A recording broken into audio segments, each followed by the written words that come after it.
everyone! Dito na tayo mag-intro kay si Saki. May kausap sa trabaho. Kaya, so, punta tayo ng city kay magbili ako ng bread. Nag-order lang ako ng sushi. Ano lang na sushi, mga siguro 8 na roll. Kaya si Saki, nalutuan ko siya kagabi ng musaka, yung Greek musaka. Kasi the other day, kumain kami sa Greek. Tapos sabi niya, na-miss daw niya musaka. Tapos tinanong ko siya, anong gustong kainin mo? Sabi niya, musaka. So, ginawan ko siya agad. Pag uwi namin sa bahay, siguro around 9 p.m., ginawa ko siya ng musaka. Tapos siya, mga 9:30. O, diba? Kaya dali, sabi niya, oh my God, ang dali naman. Basta paspas ka muliyok, ang dali lang. Punta tayo sa punta tayo dito sa yung bike. Kaya mag-bike tayo, kay pick up ko yung sushi namin. Sushi ko lang pala, kay may kakainin man siya. So, nag-bike na tayo. Dalawang beses ko na itong nag-bike. Agay, nalaglag pa dun. Grabe, kalamig today, 1 degrees. So, parang tumutulog ba, pero wala. Mainis talaga ako sa bra ko kay laylay ba? Malaylay dito sa may Hindi ko alam lahat ng bra ko, laylay. Nagbra ako. Kay mag-bike ka, pag hindi ka magbra, mag-untol-untol yung yung boobs mo. Pero, sa mga nagsabi na wala akong bra, hindi pa talaga ako nagbabra. Kung lang, siguro pag mag-bike ako kasi masakit mag-untol-untol. Pero very comfy ako na wala akong bra. Tapos,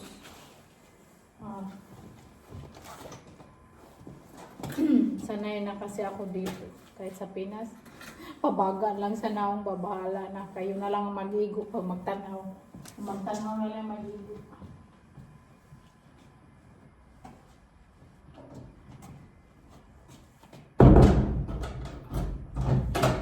Next time mag-bike tayo sa malayo. Yung nature. Kaya gamitin ko yung mountain bike ko. Ang gaanon ba? Na-miss kong mag-bike. Tapos nakakaliit yun sa puson. Ito na tayo. Ganda ng weather mag-bike, pero malamig, 1 degrees. Tapos next week, 16 degrees. O, di ba? Grabe ng ng weather, eh.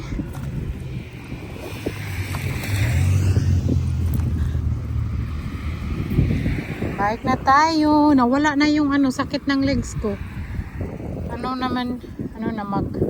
Team 4 days ago yun. Wala nang pamaul kay butangan og kuan. Efficacy doon. Pakita na naman. Pabalik-balik ng pakita. Yung sushi house, nagtawag na sa akin. Basa na daw ako. Ready na daw yung sushi. Ang ganda ng upuan dyan, Sushi house. Kunin natin yung sushi. Ayun. Sa my cash. Kuha tayo ng cash kay. Minsan hindi sila tumatanggap yung market.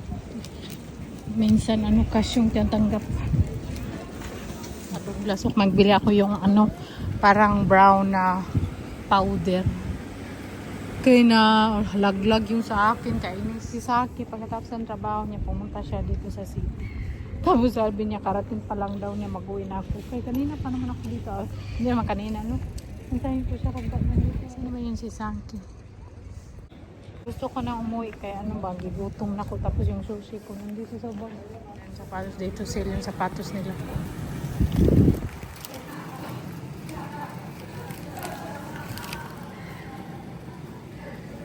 Pero hindi ko type yung mga sapatos nila. Doon yung tingnan ko na guys na very maganda. Yung pakulay-kulay pa. Ito na yung mga usong sapatos nila. You want to buy shoes? No. Oh, tara na, because you look so shiny. No, I look cold. Cold? It's not cold, man.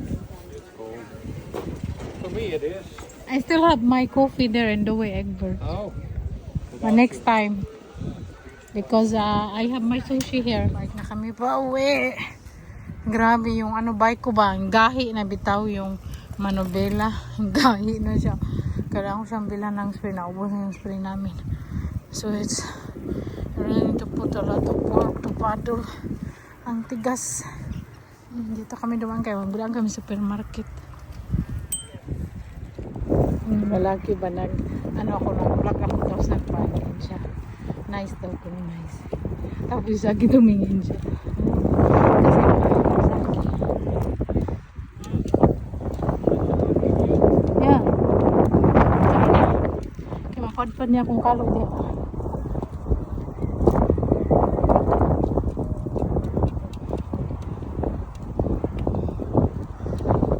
Sabi ng lalaki ba, nice view daw nung mag-vlog ako.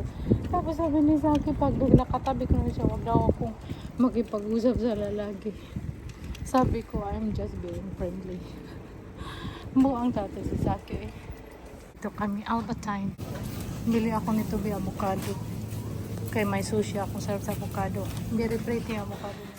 Nasa bahay na kami, grabe, nag-stairs ako, 3rd floor. Hal-hal ka talaga, bab mataba ka. Hirapan kang ano ba, dahil kang mapagod. Nasa 3rd floor na tayo. Kaya ayaw ko talaga mataba. Kasi, nakakapagod, malit kang mapagod. Ganito lang yung in-order ko kay si Saki na yung sakraman siya. Tapos, pero share kami. Ay, yung stick niya. Nagbila ko ng bread. Tapos, ganyan, yung chopstick. Nagdaan kami sa supermarket kay kapon. Wala akong prutas na nabili sa ating pahol. Raspberry, blueberry, pineapple, ikan, carrots, tapos ground beef, and dalawang avocado. Salad. Ano lang naman, cucumber o pineapple ba? Tapos masarap sana pag fresh yung pineapple. Kaya lang yung fresh na pineapple mahal. So, yung nasa kanya lang.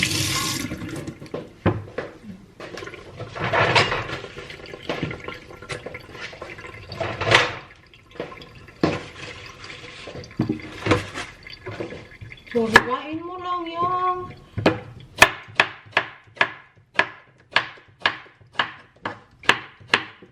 okay.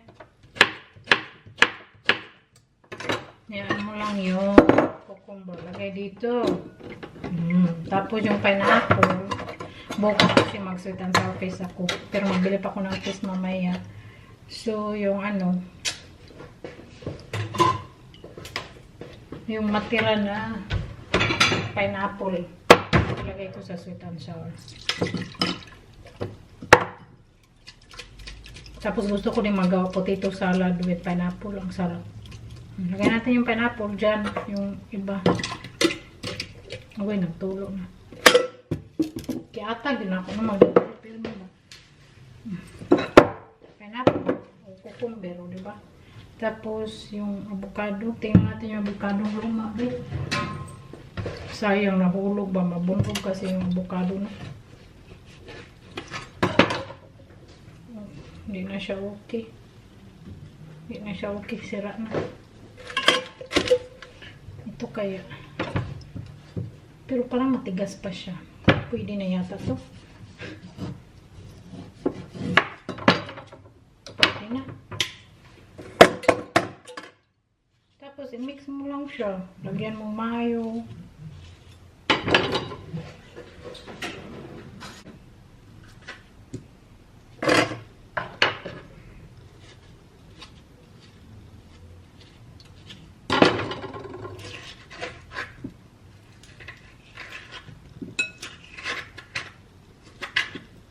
Sali na yung gutom na eh. Avocado, cucumber,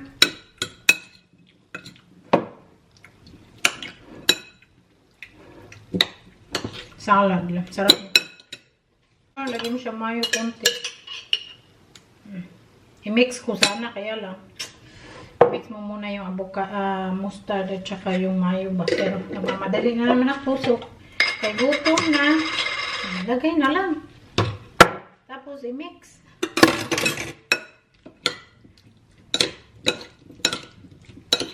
Tapos kunting honey. Para may kunting tamis.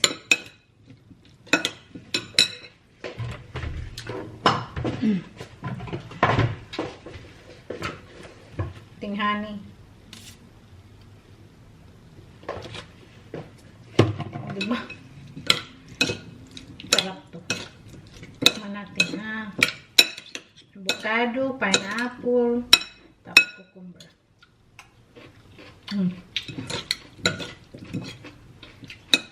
Harap na.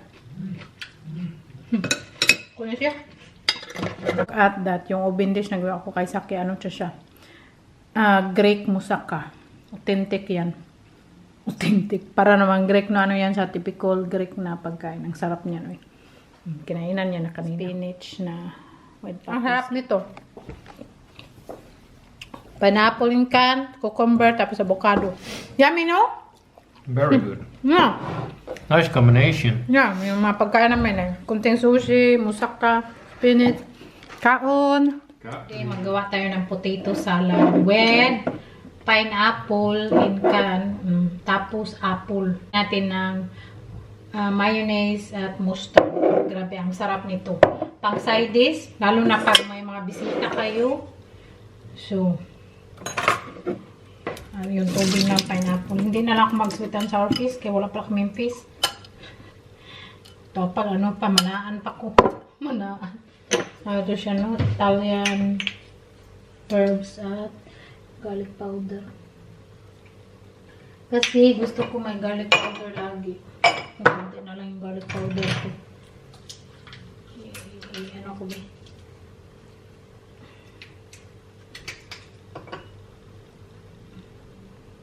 Yung isang potato lang yung gamitin ko.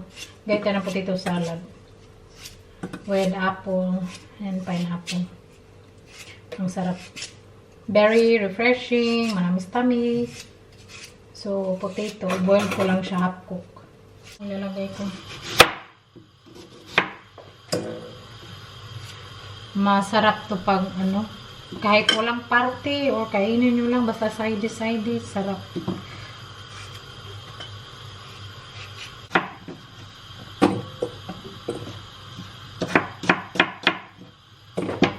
Tapos, yung pineapple in can, lagay dito. Yan lang. Tapos, antayin natin yung potato na maluto. Yung potato, hindi pa naluto. So, maglagay na ako ng mayonnaise. Kaya baka mag-iba yung kulay yung apple ba. Lagay tayo ng mayonnaise. Wala na mayonnaise. Ubus na. Dalawang kutsara.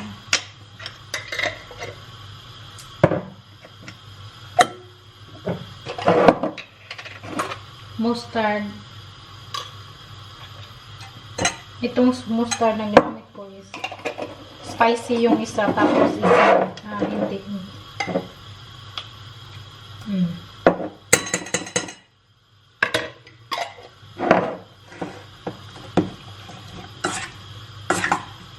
Tapos mamaya mix natin yung potato dito.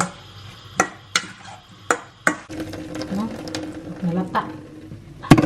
Okay na siya. So, pabugnawin muna yan. Tapos lagay natin dito.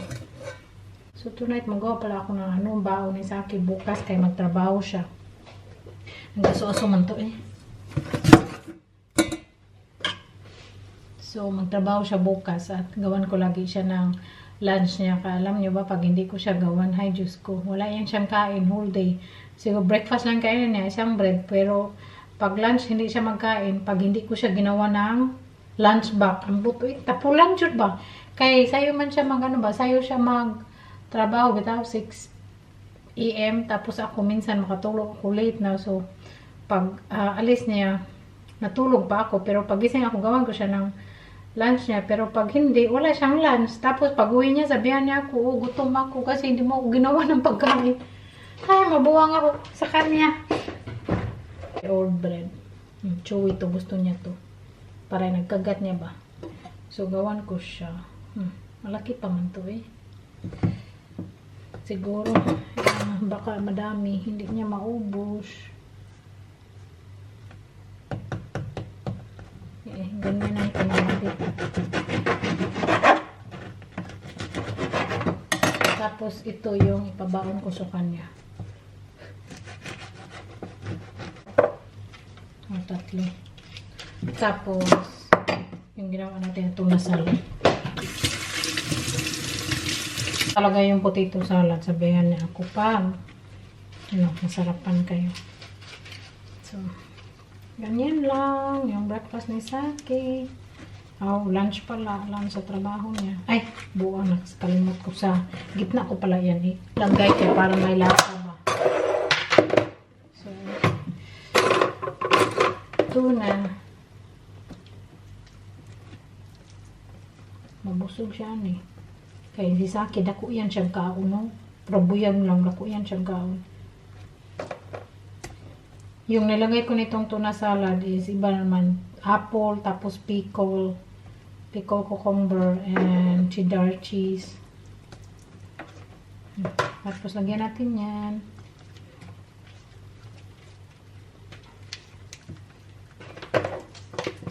Tapos yung isa, busin na natin.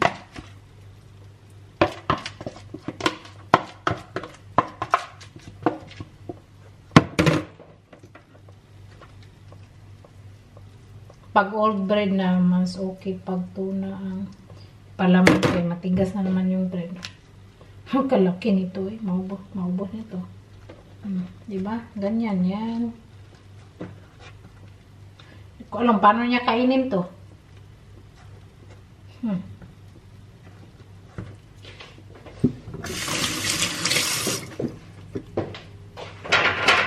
Ano ba? Hindi siya messy pagkain niya. Hindi siya very messy.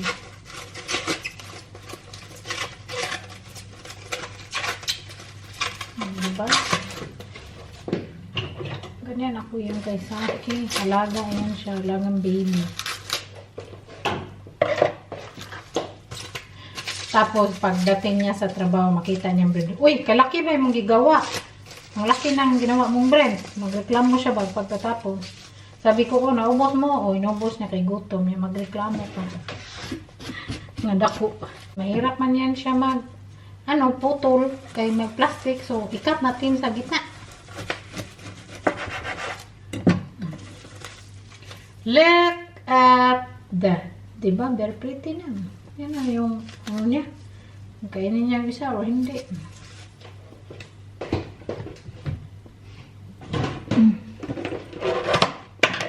Ko yan siya ilagay ang lunch box niya, pero pag ano ko niyan, idikit ko yun siya ganyan.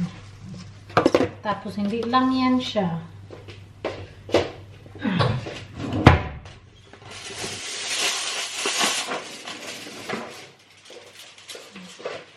ito pa yung ano to siya, cranberry cookies. Cranberry, so dalawa lagay ko sa aluminum foil, Boston. Kasi gusto yan ni Saki may kunting cookies pag mag-inom siya ng kape doon sa trabaho niya.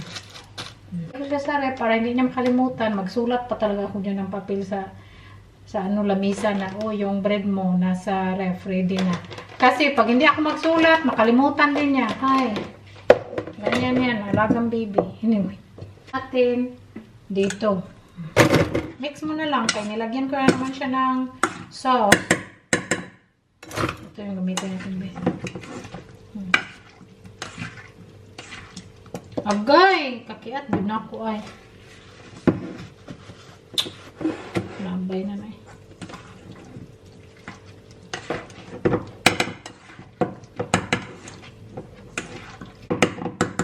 Tikman natin, be.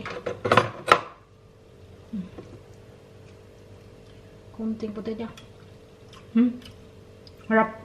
So, yan lang yung ating potato salad. Apple with pineapple and potato. Very simple, no? Natin today.